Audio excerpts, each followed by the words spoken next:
আরে ভাই বিশ্ববিদ্যালয়ের এই ছাত্র নেতাদের নেতৃত্বে বাংলাদেশের স্বাধীনতার পতাকা তোলা হয়েছিল। আওয়ামী লীগের নেতৃত্বে তোলা হয় নাই, আওয়ামী লীগের নেতৃত্বে তোলা হয় নাই। যুদ্ধ হয়েছে, আমরা যারা সেসবের ছাত্র ছিলাম আমরা যুদ্ধ করেছি আমাদের সেনাবাহিনী যারা ছিল তাদের নেতৃত্বে। কাজেই আওয়ামী লীগ কিসের আওয়ামী লীগের নেতৃত্ব? তাই ভাইয়ের আমার, মুক্তিযোদ্ধারা আমরা কি চাই? ধনও চাই না, সম্পদও চাই না, সম্মানটা চাই, সম্মানটা চাই।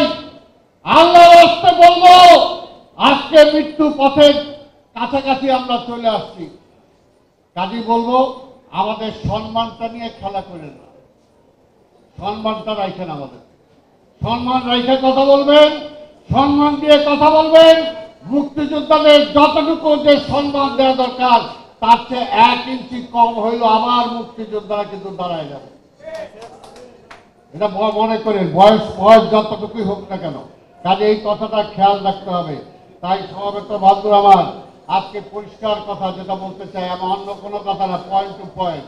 আজকের এই সরকারকে বলবো, যেটা ফজলু ভাই বলছেন, পরিষ্কার কথা, ঢাকা সিটি কর্পোরেশন সহ যত কর্পোরেশন আছে, উপজেলা আছে, তারপরে ইউনিয়ন পরিষদ আছে, যেমনি ভাবে পার্লামেন্ট এক সিগনেচারে ভাঙছেন, ঠিক একই সিগনেচারে একই আদেশে সবগুলোকে ভাঙিয়ে দিতে হবে। কোন নির্বাচন কোথাও হয় নাই, পার্লামেন্টে যদি নির্বাচন না হয়ে থাকে ওগুলো নির্বাচন হয় না, সেগুলো ভাঙতে হবে, এক অর্ডারে ভাঙতে হবে। আবার আরেকটা কথাও পাশাপাশি বলি, এই আওয়ামী লীগ শুধুমাত্র তারা নিজেরা টিকে থাকতে পারত না যদি প্রশাসন তাদেরকে সেইভাবে দালালি না করত যারা সেই পর্যায়ে ছিল। কাজে যে এসডিও, যে ইএলও, যে ডিসি সেই সময় আওয়ামী লীগের পক্ষে আমাদেরকে লাঠিপেটা করেছে, আমাদেরকে মামলা দিয়েছে, আমাদেরকে জেলে দিয়েছে, নির্বাচন করতে দেয় নাই। সেই সমস্ত ডিসি ইউএলওকে কোনোভাবে কোথাও প্রশাসন বানানো যাবে না। সত্যি কথা, তাদের যদি বানান, ওই যে শেখ হাসিনা এখনো টেলিফোন করি, আর এখনো আমি বুঝি না ওই নির্বাচন কমিশন ওই দালাল গুলো কিভাবে এখনো আছে। অনতিবিলম্বে নির্বাচন কমিশন একটি স্বাধীন প্রতিষ্ঠান, আমরা জানি, আসলে তো স্বাধীন না।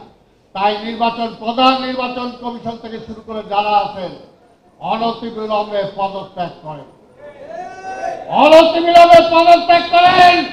নাহলে নির্বাচন কমিশন ঘেরাও করে তাদেরকে পদত্যাগে বাধ্য করতে হবে।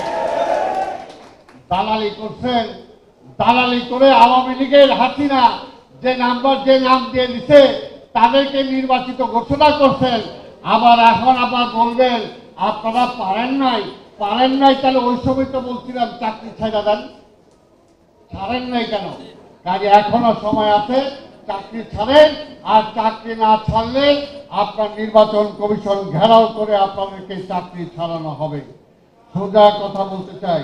আর পুলিশের কথা সবাই বলতেছে, আরে ভাই, যে পুলিশ যারা অত্যাচার করছে, আজকে যারা পালায় বেড়াইছে, নিশ্চয়ই তারা অপরাধী। সোজা কথা, এই ছাত্ররা যে আন্দোলন করছে, আগে আওয়ামী লীগ ব্লাড দেখে আওয়ামী লীগের ব্লাড ছাড়া কাউকে চাকরি দেয় নাই। কাজে এখনো পুলিশে যারা জয়েন করে নাই, আজকের মধ্যে তাদের চাকরি বাতিল করে এই ছাত্রছাত্রীদেরকে নতুন চাকরি দেয়। নতুন চাকরি দেন,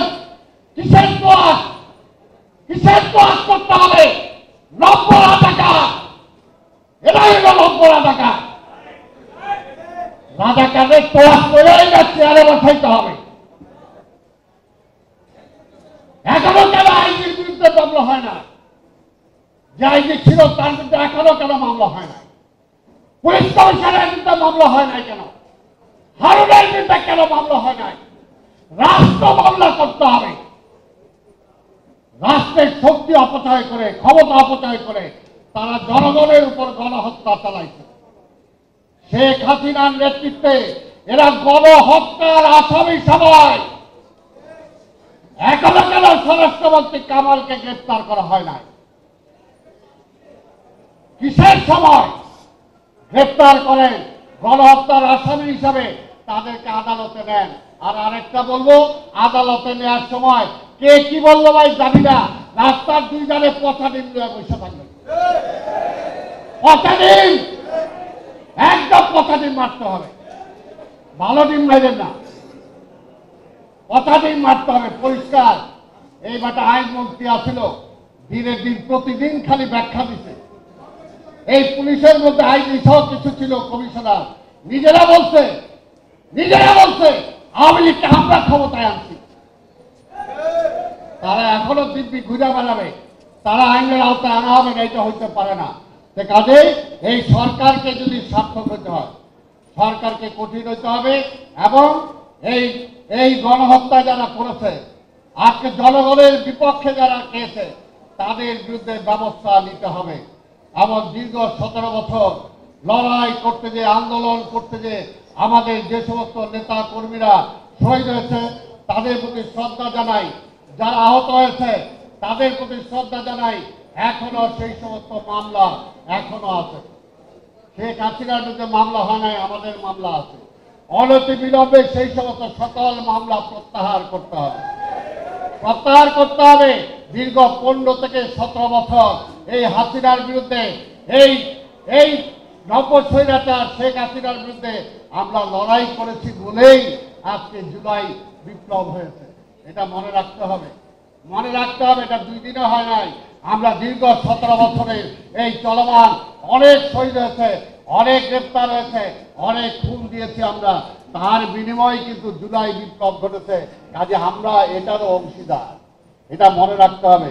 আমি আর বক্তব্য দীর্ঘায়িত না করে আপনাদের একটা কথাই বলবো, এখনো আন্দোলন শেষ হয় নাই। যে পর্যন্ত শেখ হাসিনাকে ভারত থেকে এনে বিচারের আওতায় না আনা হবে, সেই পর্যন্ত আন্দোলন চলবে এবং তাদের দোষকদের মতো গ্রেফতার না হবে, সেই পর্যন্ত রাজপথে থাকতে হবে। ষড়যন্ত্র করে কোনো লাভ নাই। জনগণের বিরুদ্ধে ষড়যন্ত্র করে কেউ জিততে পারে না, কেউ পারে নাই। ওই আল্লাহর বিরুদ্ধে ষড়যন্ত্র করে কেউ জিততে পারে নাই। শেখ হাসিনা আল্লাহর বিরুদ্ধে ষড়যন্ত্র করছে, জনগণের বিরুদ্ধে ষড়যন্ত্র করছে, এর জন্য আল্লাহ তারা দেখায়। তাই ভাইরা আমার, আপনাদের সবাইকে বলবো, আজকে পরিষ্কার আমাদের এই কথা, আমাদের যারা মুক্তিযোদ্ধা আছি সেই জীবন অন্তত যাতে আমরা দেখে যেতে চাই। যেটার জন্য 71-এ যুদ্ধ করেছিলাম, সেই স্বপ্ন নিয়ে এখনো বেঁচে আছি।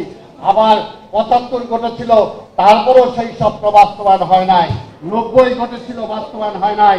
এইবার যাতে 24শে জুলাই যেই ছাত্ররা যেটা ঘটেছে, আমরা যেটা ভাগারথী, আমরা যাতে দেখে যেতে চাই, এই দেশের জনগণ দেখতে চায়, এই দেশে গণতন্ত্র নিশ্চিত হয়েছে, এই দেশের মৌলিক অধিকার নিশ্চিত হয়েছে, এই দেশের মানুষ তার ভোটের অধিকার ফিরে পেয়েছে।